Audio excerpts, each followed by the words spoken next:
اللہ تعالیٰ نے قرآن مجید میں رمضان کے روزوں کے ساتھ دعا کا تذکرہ کیا۔ وَإِذَا سَأَلَكَ عِبَادِي عَنِّي فَإِنِّي قَرِيبٌ، فرمایا کہ اے نبی آپ ان سے یہ کہہ دیجئے کہ جب میرے بندے میرے بارے میں پوچھیں تو آپ ان کو بتا دیں کہ میں تمہارے قریب ہوں۔ اجیب دعوت الداعی اذا دعان، جب کوئی مجھے پکارتا ہے تو میں اس کی دعوت کا، اس کی دعا کا جواب دیتا ہوں۔ دعا اور رمضان یہ دونوں ساتھ ساتھ ہیں۔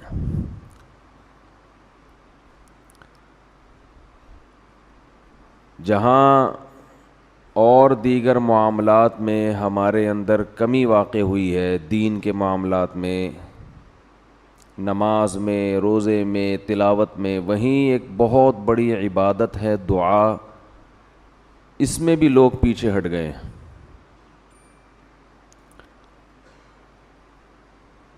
اور شیطان کی کوشش یہ ہوتی ہے کہ وہ آپ کو کوئی دوسرا آلٹرنیٹ دیتا ہے تاکہ آپ اصل کو چھوڑ کر اس متبادل میں مشغول ہو جائیں، کیونکہ اگر آپ کے پاس آلٹرنیٹ نہیں ہوگا تو پھر آپ اسی اصل پہ قائم رہو گے۔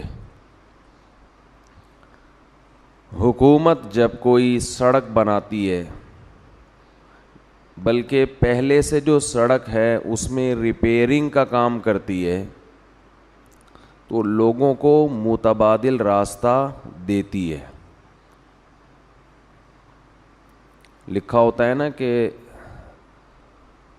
آگے کام ہو رہا ہے، ہم معذرت خواہ ہیں، متبادل راستہ۔ وہ کچے میں ہوتا ہے متبادل، وہاں آپ اتار کے تھوڑا سا آگے ٹرن ماریں گے تو دوبارہ ہائی وے پہ چڑھ جائیں گے آپ۔ یہ متبادل راستہ گورنمنٹ کیوں دیتی ہے؟ اس لیے کہ نہیں دیں گے نا تو ایسا نہیں ہوگا کہ لوگ وہاں کھڑے رہیں قیامت تک کہ آگے چونکہ سڑک پہ کام ہو رہا ہے، یا لوگ واپس چلے جائیں، ایسا بھی نہیں ہوگا۔ واپس جانا شروع کریں، اتنی لمبی ٹریفک کی لائن لگ جائے گی، پھر آپ 2 گھنٹے کا سفر کر چکے ہیں تو واپس کون مڑے گا بھائی؟ نتیجہ یہی ہوگا کہ اسی ریپیئرنگ والے راستے پر ہی لوگ گاڑیاں لے کے چڑھ جائیں گے۔ تو اس لیے جب بھی کسی ٹریک پر سے لوگوں کو اتارنا ہوتا ہے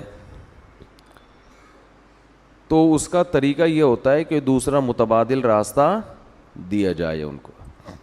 یہاں تک بات سمجھ میں آ گئی ہے؟ یہی کام شیطان کر رہا ہے، کیونکہ شیطان بہت ہی ہوشیار ہے۔ شیطان جو ہے نا وہ بہت بڑی فلم ہے۔ تو وہ کیا کرتا ہے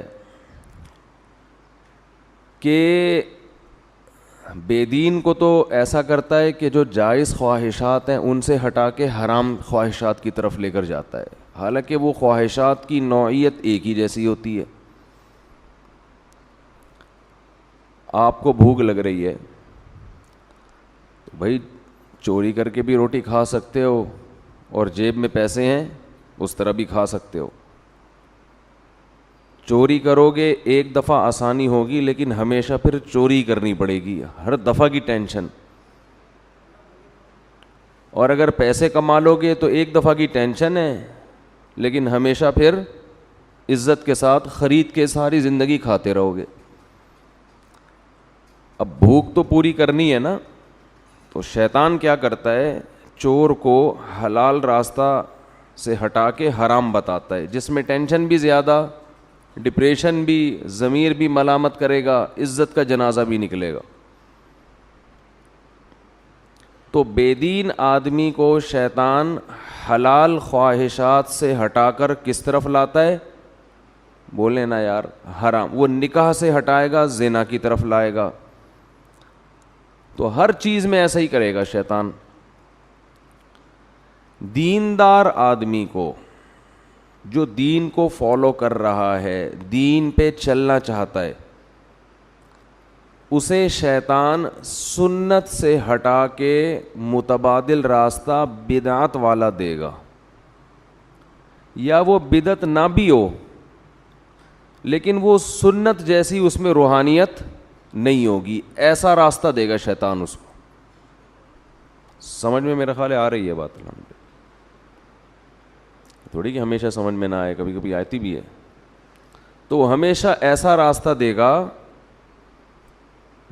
جو یا تو بدعت ہوگا وہ راستہ، یا اس میں بدعت نہ بھی ہو تو کم از کم جو سنت میں روحانیت تھی وہ اس راستے میں نہیں ہوگی. دعا کے معاملے میں بھی شیطان نے یہی کام کیا ہے.